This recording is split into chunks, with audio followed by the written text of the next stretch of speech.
خادم کسی کو یاد ہیں؟ کہیں سے ایک جھکڑ آیا اور ہوا ہو گیا۔ علامہ طاہر القادری کسی کو یاد ہیں؟ انہوں نے 2 بار آرڈر پہ مال تیار کیا، جہاں ہے اور جیسا ہے کی بنیاد پہ بیچا اور نکل لیے۔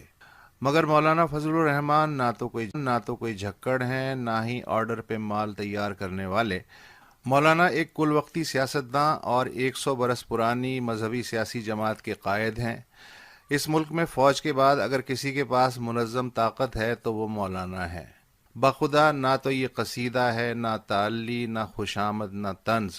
میں دل سے یقین رکھتا ہوں کہ مولانا اگر مذہبی سیاسی رہنما کی بجائے کوئی سائنسداں ہوتے تو بھی صف اول میں ہوتے، جرنیل ہوتے تو بنا جنگ کے دشمن کو نہتہ کر دیتے، پروفیشنل شطرنجی ہوتے تو بورس کاسپروف آپ پہ مورچھل جھل رہا ہوتا، موسیقار ہوتے تو AR رحمان فضل الرحمان کی پنڈلیاں دبا رہا ہوتا۔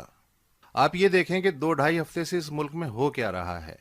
مولانا نے ابھی آزادی مارچ کا صرف اعلان کیا ہے اور پیپلز پارٹی اور مسلم لیگ نون جیسی تجربے کار جماعتوں کی سمجھ میں نہیں آ رہا کہ کرنا کیا ہے، جانا ہے کہ آنا ہے، کہ جا کے آنا ہے کہ آ کر جانا ہے، یا تھوڑا سا آگے جا کے آنا ہے، یا پھر آنا جانا ہے۔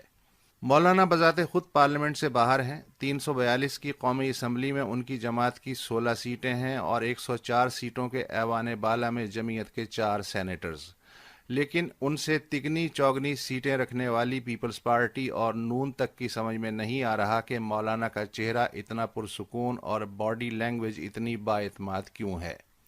حکومتی وزراء یہ جاننے کے لیے اندھیرے میں تیر چلا رہے ہیں کہ مولانا کے ہاتھ میں ایسی کیا گیدڑ سینگی ہے کہ وہ لچکدار سیاست کا راستہ چھوڑ تصادم کے راستے پہ چل نکلے ہیں۔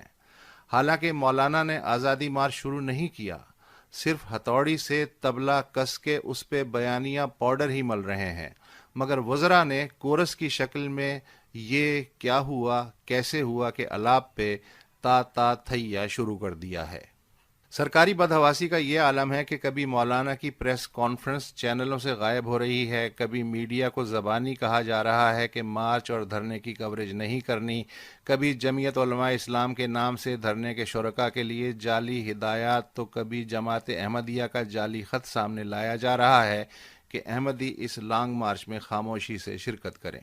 نظم و نسق کا ذمہ دار وفاقی وزیر داخلہ کہہ رہا ہے کہ مولانا کا اسلام آباد میں آنا خودکشی کے برابر ہوگا، اور خیبر پختونخوا کا وزیر اعلیٰ کہہ رہا ہے کہ میں دیکھتا ہوں کہ جمعیت کا جلوس اٹک کا پل کیسے پار کرتا ہے۔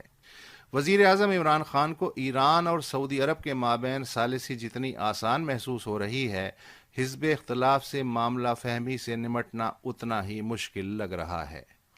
مولانا فضل الرحمان کا آزادی مارچ ہو کہ نہ ہو، کامیاب ہو کہ ناکام، پر ایک بات تو بار دیگر کھل گئی ہے، برسر اقتدار آنا بچپن کا شوق پورا ہونے جیسا ہو سکتا ہے، مگر حکومت چلانا بچوں کا کھیل ہرگز نہیں۔